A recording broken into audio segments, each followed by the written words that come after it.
Bonjour la famille, ici Paul est là. Quand est-ce que les Africains vont prendre leurs responsabilités?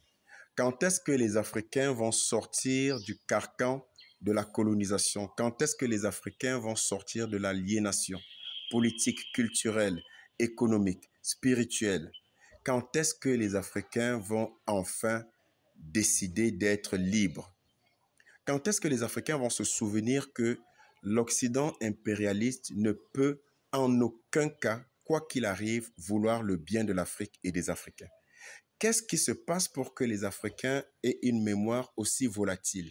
Pour oublier que depuis le temps, depuis la malheureuse rencontre entre l'Occident et l'Afrique, l'Occident n'a fait que piller, voler, violer, falsifier, mépriser les Africains. Comment peut-on arriver à un stade où, avec tout le parcours, toute la connaissance, tous les enseignements, toute l'actualité que nous avons devant nous, comment peut-on encore considérer que quoi que ce soit de bon puisse venir de l'Occident pour les Africains? Plan d'ajustement structurel, c'était une catastrophe. Aide au développement, une arnaque monumentale. Pays pauvres, très endettés, dont on nous a dit que c'était l'ultime voie pour le salut économique des pays africains. On a vu ce que ça a donné. Accord de partenariat économique, une catastrophe dans laquelle nos dirigeants, malgré les alertes qui leur ont été faites par des experts avertis, ils se sont plongés dans cette autre arnaque intellectuelle et économique qui en réalité ne servait que les intérêts des Occidentaux. La notion même de développement et tous les autres concepts et agrégats macroéconomiques qu'on nous impose n'ont de valeur que pour les environnements occidentaux. On vous parle par exemple de la notion de pauvreté telle que définie par la Banque mondiale qui fait état de ce que la pauvreté, une personne pauvre serait celle qui aurait moins de 2 dollars par jour.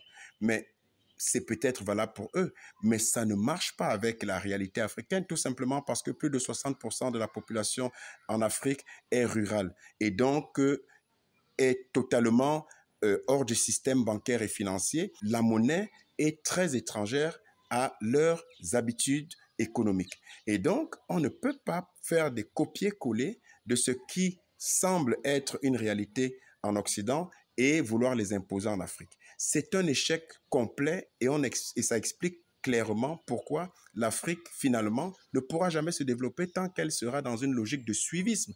Ce n'est plus possible de continuer juste à faire ce que l'Occident pense pour nous.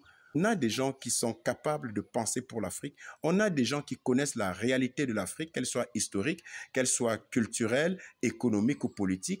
Et il y a des gens qui sont africains et qui peuvent eux-mêmes penser pour le continent au lieu de toujours sous-traiter en Occident des choses qu'on peut faire nous-mêmes.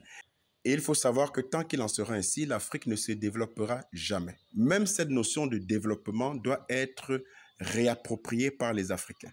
La notion de développement à l'occidental ne peut pas être la même notion de développement à l'africaine. Ce n'est juste pas possible parce que nos us, nos coutumes, notre histoire, nos réalités ne sont pas les mêmes.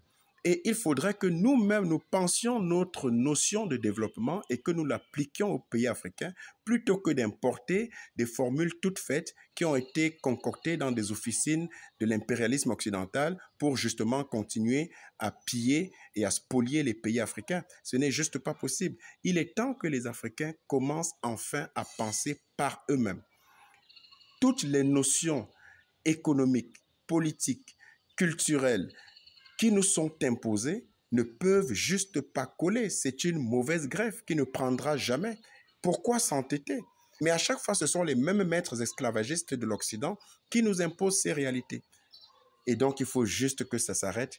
Et ça participe d'une volonté de nos dirigeants africains qui trop souvent sont à la solde des intérêts impérialistes occidentaux et qui ne représentent pas leur peuple, mais qui sont des relais serviles de l'Occident et des intérêts occidentaux. Il est temps qu'en Afrique, il y ait enfin des dirigeants dignes de ce nom qui prennent fait et cause pour leur peuple et qui ne se couchent plus devant les injonctions de l'Occident.